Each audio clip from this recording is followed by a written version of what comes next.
Staying with the coup in the Republic of Niger, the Economic Community of West African States has called for the immediate release and reinstatement of Mohammed Bazoum as the legitimate and democratically elected president of the Republic.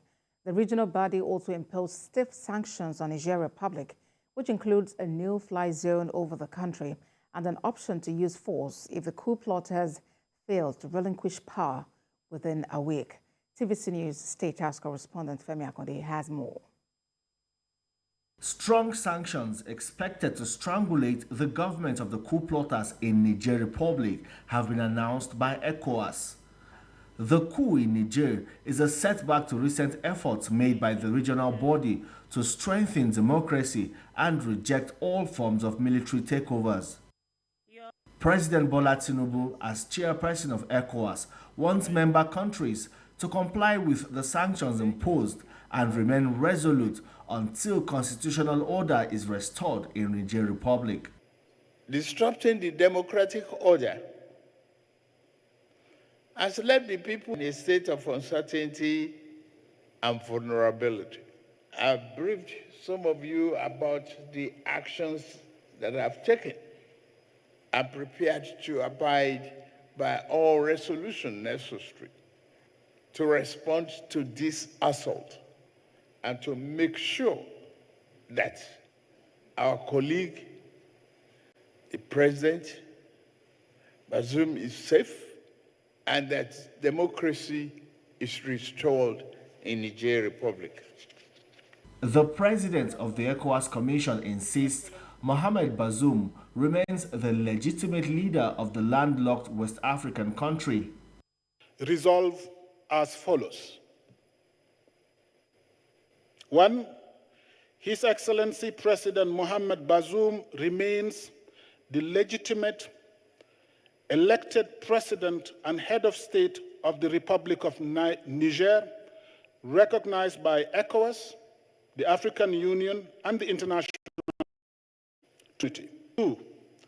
Condemn in the strongest terms the attempted overthrow of constitutional order in Niger and the illegal detention of His Excellency President Mohammed Bazoum, President and Head of State of Niger, as well as members of his family and government. Call for the immediate release and reinstatement of President Mohammed Bazoum as President and Head of State of the Republic of Niger. In the event the authorities' demands are not met within 1 week, take all measures necessary to restore constitutional order in the Republic of Niger. Such measures may include the use of force. There are fresh hopes that the regional body will find its teeth and bite. Femi Akonde, TVC News, Abuja. Joining me now to speak on the situation in Niger and the ECOWAS sanctions is publisher Inside Watch Africa, Sheyi Adeyemo. Thank you for joining us on The World Now. ECOWAS has imposed a number of sanctions on the Republic of Niger in the wake of the coup. But how much of an impact do you see this have in restoring peace and democracy to that country? First of all, I'd like to say I am particularly happy that ECOWAS, like was reported in the report you just aired, have sort of found their teeth, and they are speaking and are showing the will to bite if need be. The only thing one would just say is that whatever must be done with a lot of caution.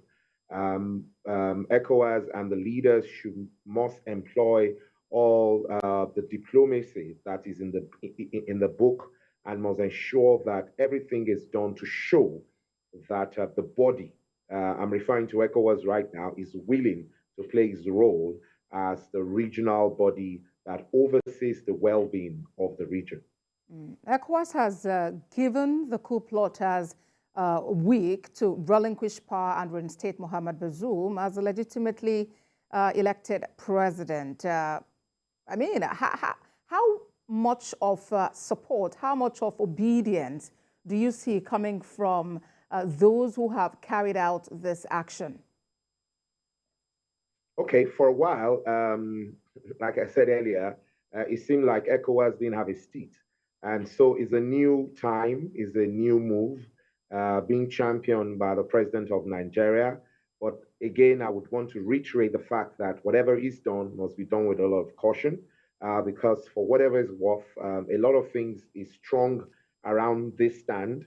I'm sure you know, a lot of us know that right now, Niger is sort of the point where the Sahel sort of network is built for powers that be to sort of take out the ISIL, ISIS, Al Qaeda, and the rest of incursion that is coming into the Sahel region.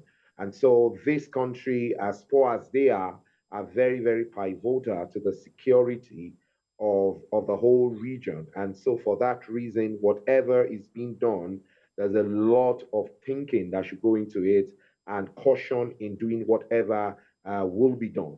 Again, I'm happy that ECOWAS is showing resolute, they're showing a resolve, that they are willing to do the right thing to ensure that the region is properly protected and democracy is entrenched in the region, because obviously it's a really, really very negative development that we're having, the spate of coup that we're having since 2000. It's something that must be dealt with decisively, and it's something that should not be encouraged. All right. And the warning coming from the coup plotters against any form of interference, whether from the region or from beyond the region, they have promised to act in no uncertain ways, particularly, about whoever tries to intervene in their affairs. Just how much do you think they can go, and what could be the implication of that on peace moves?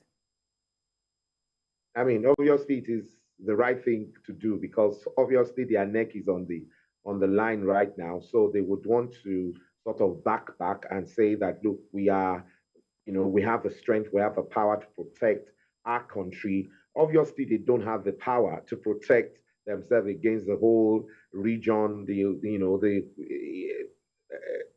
AU have decided to throw in their cap. ECOWAS has thrown in their cap. We're having the EU throwing their cap as well. So they don't have the strength to fight them. The only worry for some of us is this will obviously affect the civilians and the Nigerians, which all of us will not want anything to happen to. So if they do not get them out, as quickly as possible, in fighting them, a lot of people will lose their life, and which is something none of us would really want, because at the end of the day, these people have suffered a lot of poverty. Niger is regarded as one of the poorest countries in the world right now. They've had problems with economy, they've had problems with security, and you don't want to add the fact that they will now start killing them to this, because of course, the way some of these people will behave. They will naturally use human beings as their buffers. And at the end of the day, I mean, it will not be something that all of us would like to see. So whatever can be done to avoid any bloodshed must be done. And that's why I am saying again that the leaders of ECOWAS should please tread with a lot of caution. It is good they're using a lot of strength and saying to them that, look, we will not encourage this, we will not allow it to happen. But as they do whatever they want to do, they should be very cautious because of the people of Niger. Publisher Inside Watch Africa, Shia Adeyemo, thank you for talking to us on The World Now. Thank you so much for having me.